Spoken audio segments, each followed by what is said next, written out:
Que feriez-vous s'il ne vous restait que 3 semaines à vivre? Feriez-vous la fête comme un fou? Prendriez-vous de la drogue? Auriez-vous des relations sexuelles ou vous suicideriez-vous? Ou bien essayeriez-vous de trouver le grand amour, votre famille ou le sens de votre vie? Tel est le dilemme auquel sont confrontés les personnages de Seeking, A Friend for the End of the World, une comédie dramatique qui mêle rires et larmes en explorant la condition humaine face à une mort imminente. Sur le chemin du retour, Dodge et Linda entendent à la radio que la tentative de dernière minute pour sauver l'humanité a échoué. Matilda, un astéroïde de 90 000 de large, va frapper la Terre dans 3 semaines. Dodge ressent un froid dans la poitrine et marmonne qu'ils ont raté leur virage. Linda le regarde avec incrédulité et rage, puis quitte furieusement la voiture, le laissant seul.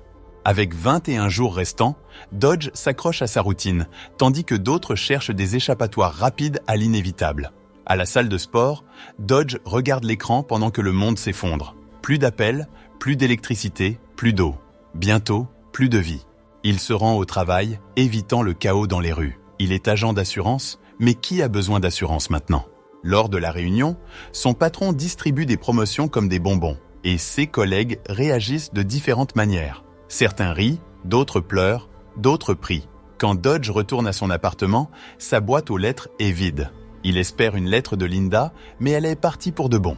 Il entre chez lui et entend un son familier. Il pense que c'est Linda, mais ce n'est qu'Elsa, leur femme de ménage. Elle lui sourit et continue son travail, comme si rien n'avait changé. Il lui demande de rester regarder la télé avec lui, mais elle refuse. Il lui dit de ne pas revenir la semaine prochaine, mais il le regrette ensuite. Peut-être qu'elle ne sait pas pour Matilda, ou peut-être qu'elle ne veut pas savoir. Elle part, mais promet de revenir la semaine suivante. Plus tard, Dodge regarde d'autres informations et voit que les aéroports se ferment. Plus de vols, plus de voyages, plus d'échappatoires. Le jour suivant, Dodge se réveille le visage couvert de piqûres d'araignées. Il souhaite que ce soit un cauchemar, mais c'est sa nouvelle réalité. Il se traîne au travail, où il vend des assurances aux condamnés. Sa journée empire quand un homme décide d'en finir et atterrit sur sa voiture, éclaboussant du sang et des entrailles. Avec 14 jours restants, Dodge se rend à une fête organisée par ses amis Warren et Diane. Diane remarque l'absence de Linda et dit qu'elle n'a jamais été bonne pour Dodge, chose qu'il n'a jamais vue. Elle essaie de le caser avec son ami, mais Dodge n'a pas d'appétit pour l'amour. Diane le prévient qu'il mourra seul s'il ne trouve personne, mais Warren dit qu'il mourra avec tout le monde. Karen, qui a l'air d'1 million de dollars, a mis le grappin sur Dodge. Au fur et à mesure que la nuit avance, la fête se transforme en frénésie et Warren laisse même les enfants boire de l'alcool.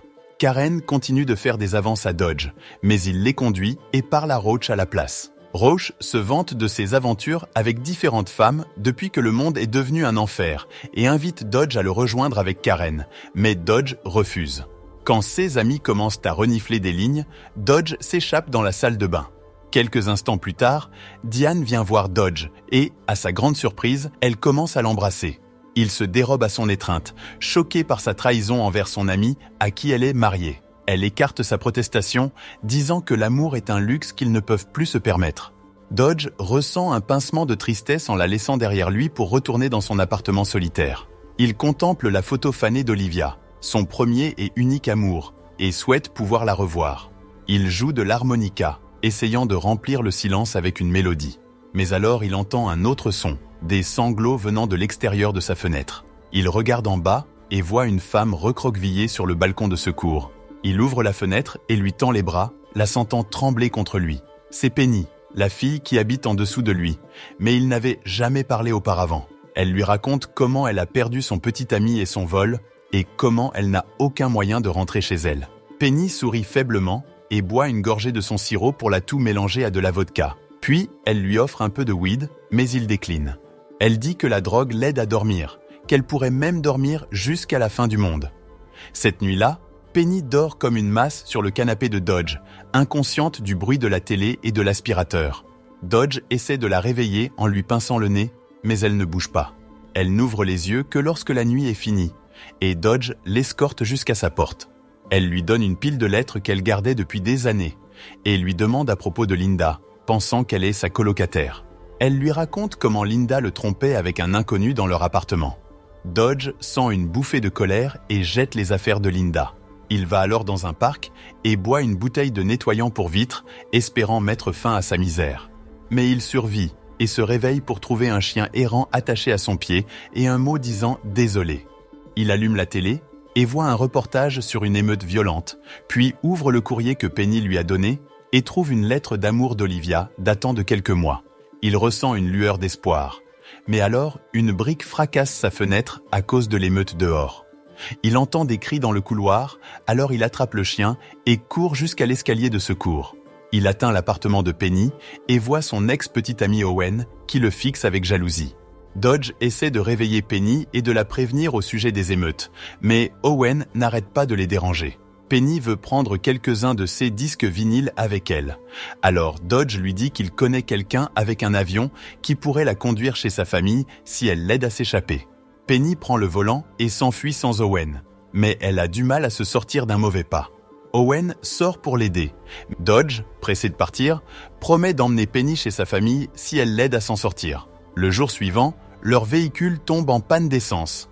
Ils doivent donc continuer à pied sur la route. Comme les tensions montent à cause de leur situation actuelle, Dodge reproche à Penny d'avoir manqué la dernière chance de renouer avec son grand amour perdu, Olivia, dont la lettre est arrivée trop tard. Penny ressent un pincement de culpabilité dans sa poitrine, mais aussi une étincelle de compassion pour lui. Elle fait le vœu de l'aider à trouver Olivia et fait signe à un camion qui passe, conduit par Glenn.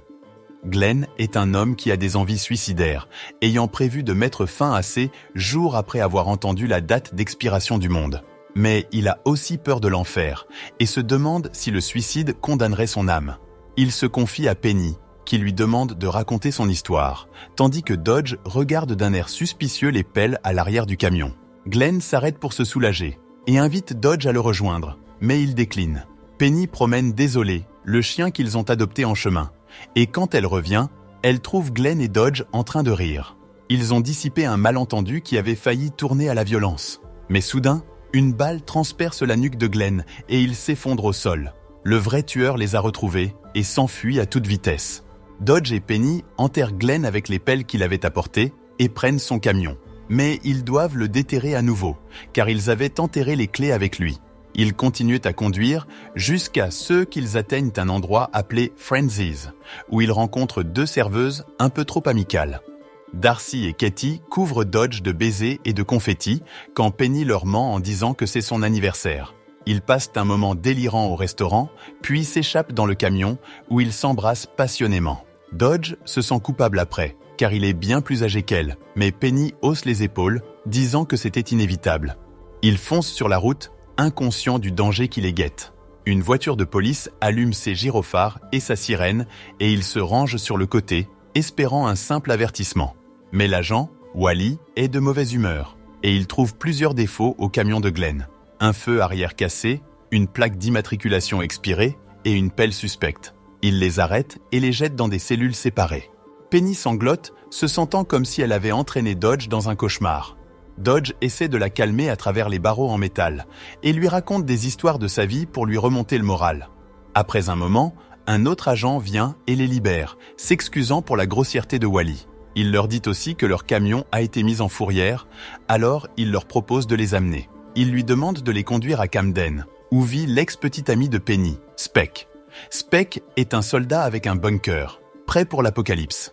Il les accueille chaleureusement et laisse Penny utiliser son téléphone satellite pour appeler sa famille. Puis, il dit à Dodge qu'il n'y a pas de place pour lui dans le bunker, seulement pour Penny.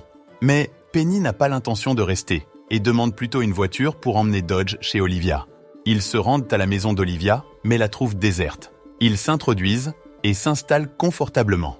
Dodge s'endort sur le canapé et se réveille pour trouver Penny en train de préparer le dîner. Il s'assoit près de la cheminée pendant que Penny parle de ses goûts et dégoûts, et Dodge écoute avec un sourire. Dans la cuisine, Penny trouve une lettre d'Olivia à ses parents avec une adresse de retour. Elle la montre à Dodge, qui décide d'y aller le lendemain. Ils arrivent à l'adresse, mais Dodge ne frappe pas à la porte ni ne regarde à l'intérieur. Il laisse juste une lettre pour Olivia et s'en va. Penny lui demande pourquoi il ne veut pas la voir, mais il esquive ses questions. Il réalise qu'il est tombé amoureux de Penny, mais ne veut pas le lui avouer, car elle doit retourner chez sa famille. Il se tourne pour regarder ses yeux et manque de peu des gens qui traversent la route. Ils observent les vagues de gens se pressant vers le rivage, cherchant le salut dans l'eau. Ils ressentent une vague d'amour dans leur cœur, un amour qui n'a pas besoin de mots. Ils restent avec les autres, savourant les précieux moments qu'il leur reste avec leurs proches.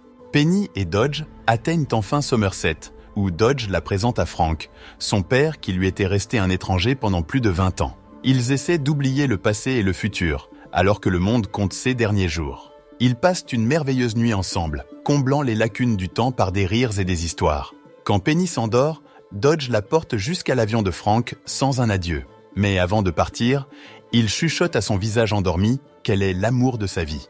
Frank ramène Penny en Angleterre, tandis que Dodge rentre chez lui et trouve un mot de Karen, qui le cherche. Il trouve aussi Elsa en train de nettoyer son appartement et lui présente ses excuses pour ses durs mots, lui disant d'être avec sa famille. Quand le dernier bulletin d'information est diffusé, le présentateur dit que l'astéroïde arrivera dans 16 heures. Alors Dodge va dans l'appartement de Penny pour passer ses derniers moments là-bas. Il écoute ses disques avant de s'allonger sur le sol, attendant la fin. Soudain, le courant saute et Dodge se lève pour voir ce qui se passe. Il trouve Penny revenue pour lui, furieuse qu'il l'ait laissé partir. Ils s'étreignent et s'embrassent, et Penny dit à Dodge qu'elle a fait faire demi-tour à Frank quand elle s'est réveillée. Ils s'allongent ensemble, et Penny se distrait en parlant de son enfance, tandis que des explosions résonnent au loin. Elle pleure de peur, mais Dodge reste calme et lui dit à quel point il l'aime. Il est reconnaissant de l'avoir rencontrée, et alors qu'ils se regardent dans les yeux, l'astéroïde frappe enfin. Et n'oubliez pas de laisser un commentaire ci-dessous pour me dire ce que vous feriez si vous n'aviez plus que 3 semaines à vivre.